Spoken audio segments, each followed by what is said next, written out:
And obviously one fears for the lives of whatever hostages, whatever number they've got with them. May not be that many. I mean, the Kenyans have said, they've got most of them out. They've done a very good job in getting them out as quickly as they could.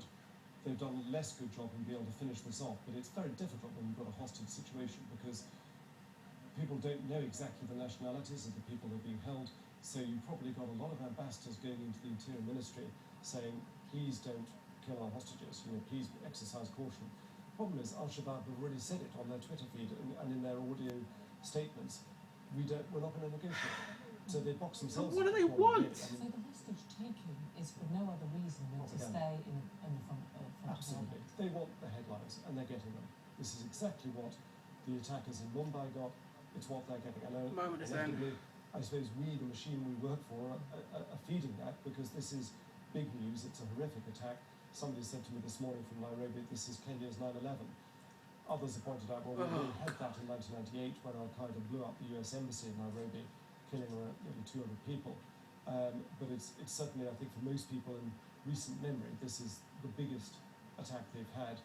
The only thing comparable, and there's really nothing comparable to this, was in 2002, more recently.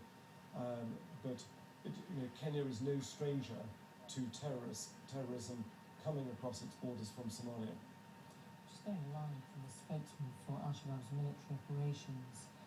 This is to Al Jazeera, but it says that they deliberately chose Westgate now because it's a place where tourists from across the world come to shop, where diplomats gather, just the phrase that you were using. It's a place where Kenya's decision makers go to relax and enjoy themselves, a place where there are Jewish and American shops. We know, of course, it's part Israeli owned, so we have to attack them.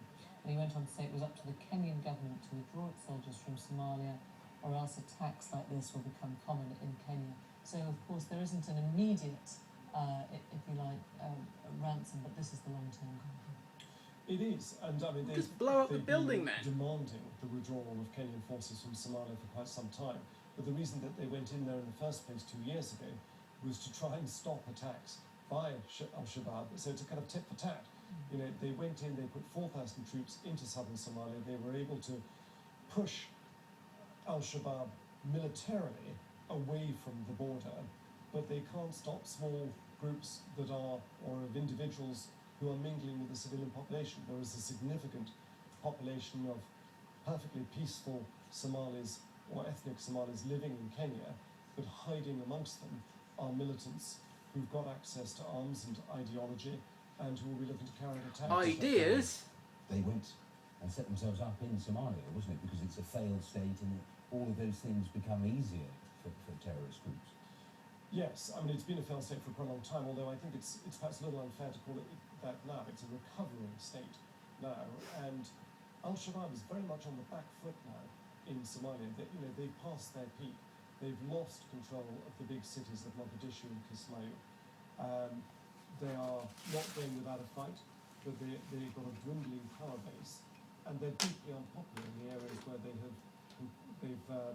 where they've got control. They're carrying out amputations and stonings and lashings and stopping people smoking and watching football and chewing khat. The things that Somalis like to do, so they're not popular. And stay with us. We'll be back to you in a moment or two, but it is worth just bringing us up to date. And you can see on the screen some of the information in terms of the latest that we're getting from the authorities in terms of the death toll, because the current death toll given both by the Red Cross and the government there stands at 62. 4 British people are among those killed. The country's president, what are their names? Lost both his nephew and his nephew's fiancée. One of those reported to have been killed was Ross Langdon, who had both British and Australian nationality. He was an architect. His partner, Alia Yafuz, is also understood to have died in the attack. Mr. Langdon's firm said, "We're deeply saddened by the tragic loss of our friend and colleague, Ross Langdon, and his partner." Well, a prominent Ghanaian poet, Kofi Awuna, was also a professor and former ambassador to Brazil, Cuba and the United Nations. Brazil and Cuba? His wounds after terrorists targeted in that attack. 2 Canadian diplomats and a popular Kenyan radio and television personality are also among those understood to have lost their lives. The Foreign Office here in London says it expects the number of British victims to rise.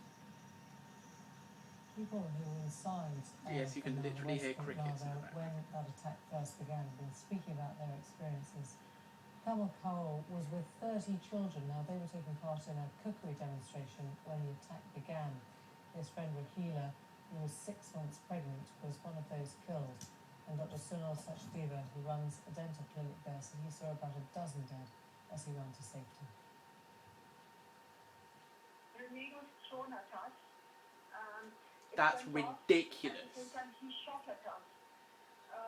My son's head missed the bullet by just an inch. It bounced on the wall and it hit the bullet who was next to him. It was a tent where a cookery competition for children was carrying on, and there were bodies lying under there. There's a very famous radio presenter in Kenya, an Asian lady. She was shot, and the scene was carnage. This looks like a There was brochure. guy right in the corner. He was cut to shreds. Let's just return to the live pictures from the scene. And since that burst of gunfire about half an hour ago, and that flurry of activity is now settled down again. And around lunchtime, Kenya's Interior Minister was just updating reporters, speaking about the security operation that is ongoing. Let's hear a little of what he had to say. We want to assure Kenyans that our forces are in full control of this situation. No, they're not. And we are certain in no time that the fire will be put off.